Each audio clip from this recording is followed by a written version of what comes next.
Okay, in this class, we are going to discuss about a topic on cooling and dehumidification and heating and humidification. యాక్చువల్గా మీరు previous క్లాసెస్లో హీటింగ్ని, కూలింగ్ని, హ్యూమిడిఫికేషన్ని, డీహ్యూమిడిఫికేషన్ని విడివిడిగా నేర్చుకున్నారు. ఇక్కడ నుంచి మనం మాట్లాడుకునేవన్నీ కాంబినేషన్స్లో మాట్లాడుకుంటాం, రెండు మెథడ్స్ కూడా. అంటే కూలింగ్ని డీహ్యూమిడిఫికేషన్తో కంబైన్ చేస్తాం, అలాగే హీటింగ్ని హ్యూమిడిఫికేషన్తో కంబైన్ చేస్తాం. మీరు అనొచ్చు, ఈ రెండింటిని ఎందుకు కంబైన్ చేస్తాము అని. అంటే దీనికి ఒక స్పెషల్ అప్లికేషన్ ఉందండి. ఇక్కడ మనం మాట్లాడుకుంటున్న కూలింగ్ అండ్ డీహ్యూమిడిఫికేషన్ గురించి మాట్లాడుకుంటే, సో కూలింగ్ అంటే మనం టెంపరేచర్ని తగ్గిస్తాం, అలాగే డీహ్యూమిడిఫికేషన్ అంటే హ్యూమిడిటీని తగ్గిస్తాం. అంటే టెంపరేచర్ని, హ్యూమిడిటీని రెండు తగ్గించి మనం ఎక్కడ యూజ్ చేస్తాము అంటే ఎయిర్ కండిషనింగ్ సిస్టమ్స్లో డ్యూరింగ్ సమ్మర్ యూజ్ చేస్తాం. యాక్చువల్గా సమ్మర్లో మన రిక్వైర్మెంట్ ఎలా ఉంటుంది, మనం రూమ్ కూల్గా ఉండాలనుకుంటాం, అలాగే హ్యూమిడిటీ ఎక్కువగా ఉండకూడదు అనుకుంటాం. ఎందుకంటే ఎప్పుడైతే కూలింగ్తో పాటు మాయిశ్చర్ కూడా రూమ్కి సప్లై అవుతుందో, then there may be a problem of some oily nature, there is a problem of giving the oily nature to the skin. So అది జరగకూడదు అంటే హ్యూమిడిటీని రిమూవ్ చేయాలి, ఎయిర్ని మాత్రం కూల్ చేయాలి. సో ఆ రెండు కాన్సెప్ట్స్ ఇక్కడ మనం కూలింగ్లోనూ డీహ్యూమిడిఫికేషన్లో నేర్చుకుంటాం. అయితే so what is the main purpose of this cooling and dehumidification is, so it can be used in summer AC systems. So summer AC సిస్టమ్స్లో యూజ్ చేస్తారు. So where there is a requirement of cooling of air and dehumidity of air ఈ రెండు requirements అక్కడ ఉంటాయి. So అంటే ఏంటి, cooling ఎలా జరుగుతుంది, ఆ తర్వాత కంటిన్యూషన్గా డీహ్యూమిడిఫికేషన్ అంటే హ్యూమిడిటీని ఎలా రిమూవ్ చేస్తున్నాం. అసలు ఈ ప్రాసెస్ మనకి తెలియాలి అంటే ఫస్ట్ ఆఫ్ ఆల్ మనం దీని నుంచి ఒక సైక్రోమెట్రీ చార్ట్ డ్రా చేసుకోవాలి. సో సైక్రోమెట్రీ చార్ట్ నుంచి మీకు ఏదైనా సరే నేను ఎక్స్ప్లెయిన్ చేయగలను. Okay, this is a psychrometry chart to explain about cooling and dehumidification method. So ఏదైతే ఇప్పుడు మనం కూలింగ్ డీహ్యూమిడిఫికేషన్ అని చెప్తున్నామో, సో ఫస్ట్ ఇక్కడ ఏం జరగాలి అంటే first cooling of air should be done. So cooling of air should be done అంటే జనరల్గా మనం ఏం చేస్తాం, టెంపరేచర్ రెడ్యూస్ చేయాలి. సో టెంపరేచర్ రెడ్యూస్ చేసినప్పుడు ఫస్ట్ డైరెక్ట్గా 1 to 2 పాయింట్ మనం ఇక్కడ తీసుకోలేము. So first dehumidification should be taken. So dehumidification ఇక్కడ జరగాలి అంటే 0.1 నుంచి ఏకి ఫస్ట్ హ్యూమిడిటీని తగ్గించాం. నేను సైక్రోమెట్రీ చార్ట్ పరంగా ఎక్స్ప్లెయిన్ చేస్తున్నాను.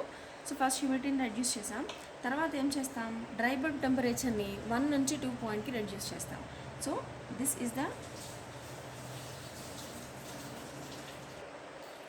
సో ఇలా మనకి కూలింగ్ ఫ్రమ్ 1 నుంచి 2కి జరుగుతుంది. అంటే dry bulb temperature was reduced from the 0.1 to 2.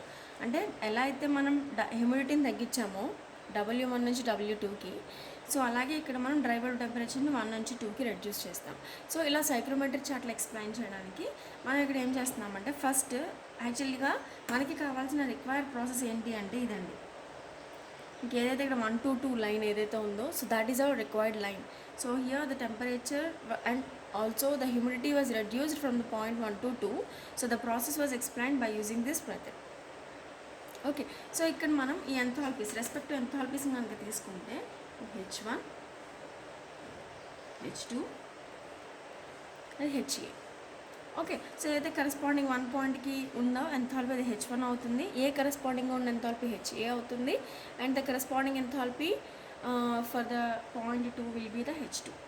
Okay, so ఇలా మనం డ్రై బల్బ్ టెంపరేచర్స్ని, స్పెసిఫిక్ హ్యూమిడిటీ వాల్యూస్ని, అలాగే ఎంథాల్పీ వాల్యూస్ని దీని నుంచి మనం తీసుకోవచ్చు. అయితే మీకు ఇక్కడ కొత్త టెంపరేచర్ కనిపిస్తుంది. So which is the TD4. So TD4 అంటే ఏంటంటే యాక్చువల్గా 1 is the inlet temperature of the air or entry of the air temperature. ఇది ఎగ్జిట్ ఎయిర్ టెంపరేచర్, రూమ్లోంచి బయటకు వచ్చిన అవుట్ సైడ్ ఎయిర్ టెంపరేచర్, రూమ్లోంచి బయటకు వచ్చింది. 4th point is nothing but here this is the temperature of the coil. నువ్వు ఏదైతే cooling coil వాడుతూ ఉంటావో ఆ కూలింగ్ కాయిల్ యొక్క టెంపరేచర్. మీకు నేను సెన్సిబుల్ కూలింగ్ చెప్పినప్పుడు చెప్పాను, ఎప్పుడైతే కూలింగ్ కాయిల్ టెంపరేచర్ ఉంటుందో, so that cooling coil temperature is always less than the 0.1 and 2. So 1కి 2కి కంపేర్ చేసుకుంటే, 1తో 2తో కంపేర్ చేసుకుంటే the 0.4 is very less. So that's why what I have placed this one. Okay, so దీన్ని మనం effective surface temperature of the coil అంటాం. So what is the TD4 means?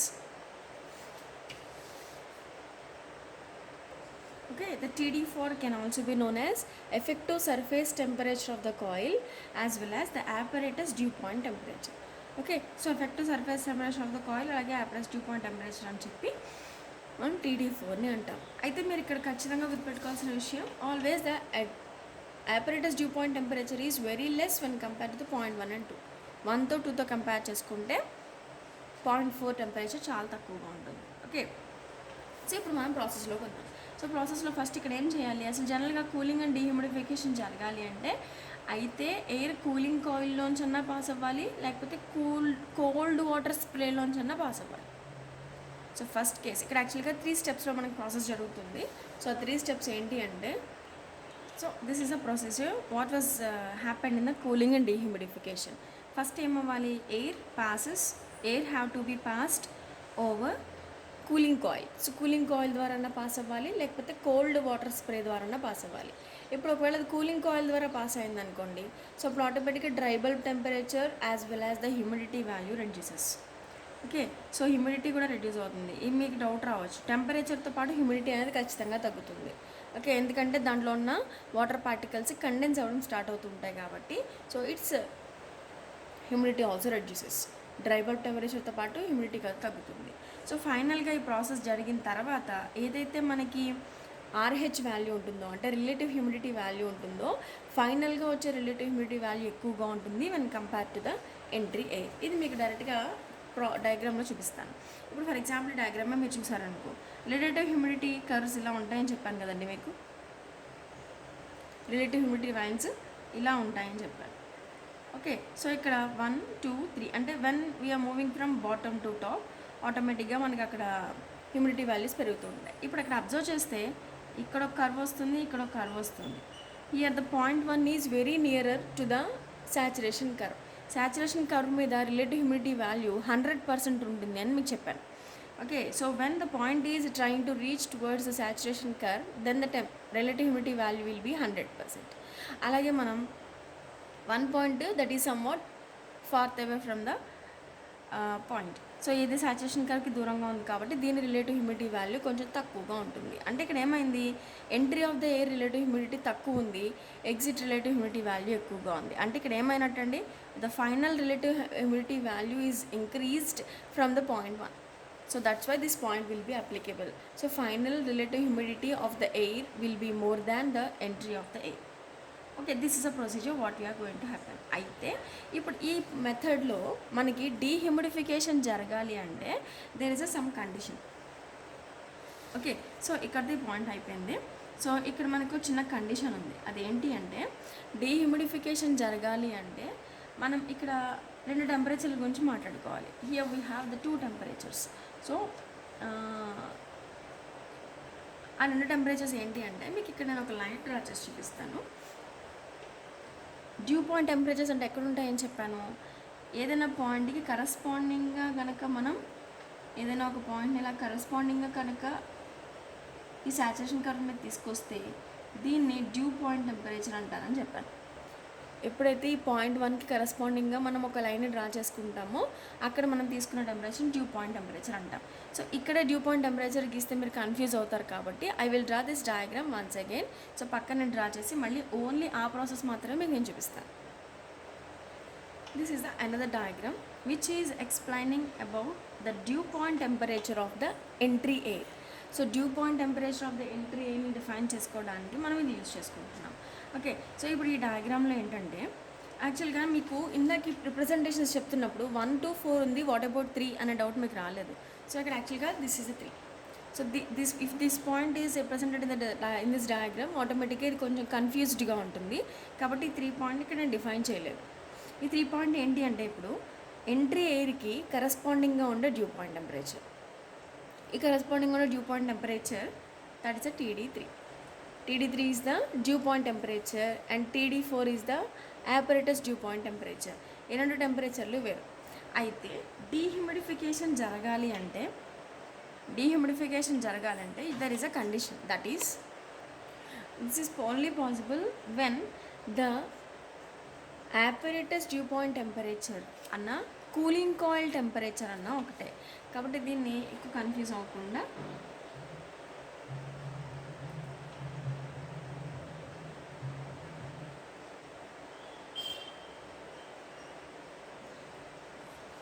ఏనన్నా. So TD4 అంటే apparatus dew point temperature అనొచ్చు, effective surface temperature of the coil అని కూడా అనొచ్చు. So here this temperature should be less than the dew point temperature of the air. అంటే నువ్వు తీసుకున్న air 10 degrees దగ్గర 12 degrees centigrade దగ్గర ఉండకూడదు. ఎంట్రీ ఎయిర్ టెంపరేచర్ 10 12 లాంటి లీస్ట్ టెంపరేచర్స్ దగ్గర కనుక ఉంటే దాని డ్యూ పాయింట్ టెంపరేచర్ దీనికంటే తక్కువగా ఉంటుంది. ఓకే, సో దాని డ్యూ పాయింట్ టెంపరేచర్ దీనికంటే తక్కువగా ఉంటుంది. ఆ కేసెస్ రాకూడదు అంటే here the entry air temperature కనుక ఎక్కువ ఉందనుకోండి, దాని డ్యూ పాయింట్ టెంపరేచర్ కొంచెం తక్కువగా ఉంటుంది. ఎందుకు? What is TD3 here? TD3 is nothing but 1 point దగ్గర ఉండే కరస్పాండింగ్ 3 పాయింట్. ఇప్పుడు నువ్వు తీసుకున్న 1 పాయింట్ ఇక్కడ ఉందనుకో, 3 పాయింట్ ఎక్కడికో వస్తుంది. సో ఎప్పుడైతే 3 పాయింట్ ఇక్కడికి వచ్చిందో, when the 3 point is very less when compare to TD4, then the humidification process will not takes place. Okay, so ఇక్కడ TD4కి TD3కి మధ్య ఉన్న రిలేషన్ ఇలా ఉంటేనే డీహ్యూమిడిఫికేషన్ మెథడ్ని మనం అప్లై చేయొచ్చు, లేకపోతే that was not possible. Okay, so ఇప్పుడు ఇక్కడ మనం ఇది యూజ్ చేసుకుందాం. అయితే ఇప్పుడు చూడండి, ఇక్కడ 0.1, 0.2, 0.4 లైజ్ ఆన్ ద సేమ్ లైన్. 0.1 2 4. ఇదే తర్వాత క్యాలిక్యులేషన్స్ చేసేటప్పుడు ఏదైనా ఒక టెంపరేచర్ క్యాలిక్యులేట్ చేయడం మనకు కష్టం అవుతుంది. ఎందుకంటే he may give the only 1 temperature, ఒక టెంపరేచర్ మాత్రమే ఇస్తాడు. దాని నుంచి మనం సాల్వ్ చేయడం కష్టం అవుతుంది. కాబట్టి సో దానికోసం మనం ఇక్కడ చిన్న ఫ్యాక్టర్ని యూజ్ చేసుకుంటాం. అదే తెలియడం కంటే ముందు we have some considerations for this. Okay, under ideal conditions TD4 is equal to TD2. అంటే ఏంటో చూడండి. TD4 అంటే ఏంటి? కాయిల్ యొక్క టెంపరేచర్. TD2 అంటే ఏంటి? కాయిల్ని వదిలేసే టెంపరేచర్. సో కాయిల్ని లీవ్ చేసే ఎయిర్ యొక్క టెంపరేచర్, అంటే కూలింగ్ తర్వాత మనకు అప్టైన్ అయ్యే టెంపరేచర్ అండి. సో ఇక్కడ మనం దీని గురించి మాట్లాడుకుంటున్నప్పుడు ఎప్పుడైనా ఈ రెండు టెంపరేచర్లు ఒకటయ్యే ఛాన్స్ ఉంటుందా ఒరిజినల్గా? ఇన్ ద ప్రాక్టికల్ అప్లికేషన్స్ ఒక కాయిల్ టెంపరేచర్ దాన్ని లీవ్ చేసే ఎయిర్ టెంపరేచర్తో ఈక్వల్ అవ్వదు, because of some inefficiency of the coil. కాయిల్కి అంత ఎఫిషియన్సీ ఉండదు. ఫర్ ఎగ్జాంపుల్ అదొక 2 degrees టెంపరేచర్ వరకు నువ్వు తీసుకున్న ఫ్లూయిడ్ని కూల్ చేయాలనుకుంటే అది 2 degreesకి కూల్ చేయదండి, 6 degreesకో 7 degreesకో కూల్ చేస్తుంది. If there is a capacity of the cooling coil is to cool the fluid up to 2 degrees centigrade, that will done the cooling process up to 6 degrees or 7 degrees only, not the 2 degrees. ఎందుకంటే 2 నుంచి 6 degreesకి ఏదైతే gap ఉందో ఆ gap గురించి మాట్లాడుకునేదే efficiency of the coil. So that will not be possible in the practical applications. Means in the practical applications 2 point will not equal to the 0.4. కానీ under for our considerations we are taking TD4 is equal to TD2. TD4 is equal to TD2. కానీ ఏదైతే ఇక్కడ apparatus dew point temperature అన్నానో that should be equal to the exit air temperature.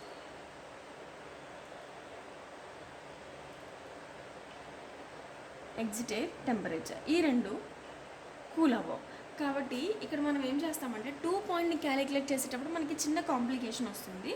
So but it is not possible.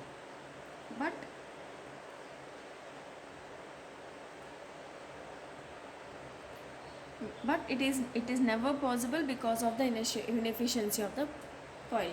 So మనం ఇక్కడ the resulting condition of the air coming out of the coil అంటే 0.2 దగ్గర temperature calculate చేయడానికి we are using the bypass factor point. Okay, so అది నేను మీకు చెప్తాను. Okay, so the resulting condition of the air coming out of the coil is shown by the 0.2 on the straight line joining the 1 and 4. So ఈ diagram గురించి మాట్లాడుతున్నాం. 1కి 4కి joining line మీద 2 పాయింట్ని ప్లేస్ చేసి ఈ 2 పాయింట్ని క్యాలిక్యులేట్ చేయడానికి మనం బైపాస్ ఫ్యాక్టర్ ఫార్ములా యూస్ చేసుకుంటాం. So now we are using the BPS formula in this case given. Okay, so ఇక్కడ మనం BPF ఫార్ములా వేసేటప్పుడు మీకు నేను చెప్పిన ఫార్ములా ఎంతవరకు గుర్తుందో తెలీదు. ఎప్పుడైనా సరే 3 పాయింట్స్ లైన్గా ఉన్నప్పుడు ఫస్ట్ ఎలా తీసుకుంటాము అంటే సెంటర్ టు లాస్ట్ అంటే 2 - 4 by last points 1 minus 4. 2 minus 4 by 1 minus 4. So these are the points to be taken in the BPS formula. చూడండి 2 minus 4 by 1 minus 4. నేను బీపీఎఫ్కి ఫార్ములా చెప్పాను మీకు, నేను డిరైవ్ చేసి మరి. సో మళ్ళీ డిరైవేషన్ చెప్పలేము కాబట్టి డైరెక్ట్గా ఫార్ములా చెప్తున్నాను. So that is 2 minus 4 by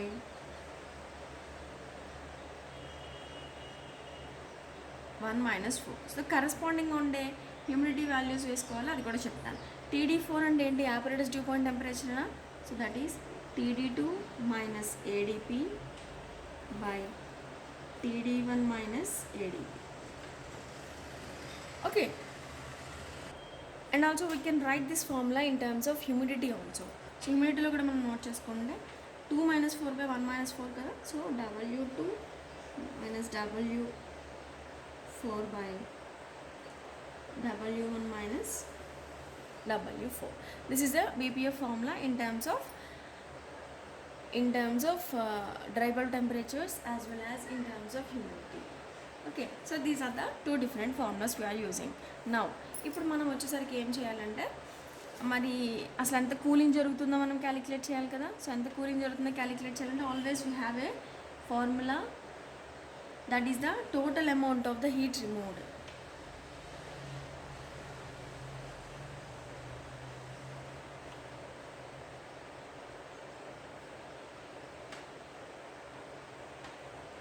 total amount of the humidity remove. So యాక్చువల్గా మనకు కావాల్సిన పాయింట్స్ ఏంటండి? 1 నుంచి 2 వరకే కదా. 1 నుంచి 2 వరకే మనకు కావాలి. ఈ 4th పాయింట్ ఇవన్నీ మనం ఈ అమౌంట్ ఆఫ్ హీట్ రిమూవ్లో మనం యూస్ చేయం కాబట్టి ఇక్కడ డైరెక్ట్గా H1 minus H2 అని తీసుకుంటాం. That is H1 minus H2. సో H1 minus H2ని అచీవ్ చేయడానికి, H1 minus H2 చేయడానికి ఫస్ట్ ఏం చేయాలి? 1 నుంచి Aకి హ్యూమిడిటీని తగ్గించాలి, ఆ తర్వాత A నుంచి 2కి టెంపరేచర్ని తగ్గించాలి. So 1 to A, humidity should be reduced. A to 2, temperature should be reduced. And we can write the H1 minus H2 in terms of H1 minus HA. ఇదొక టర్మ్,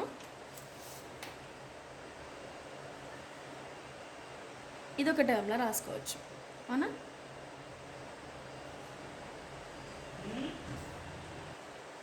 సో H1 నుంచి HAకి, HA నుంచి H2కి, ఇలా 2 ఫేజెస్లో మనం ఎంథాల్పీని calculate చేయొచ్చు to reach the point from H1 to H2.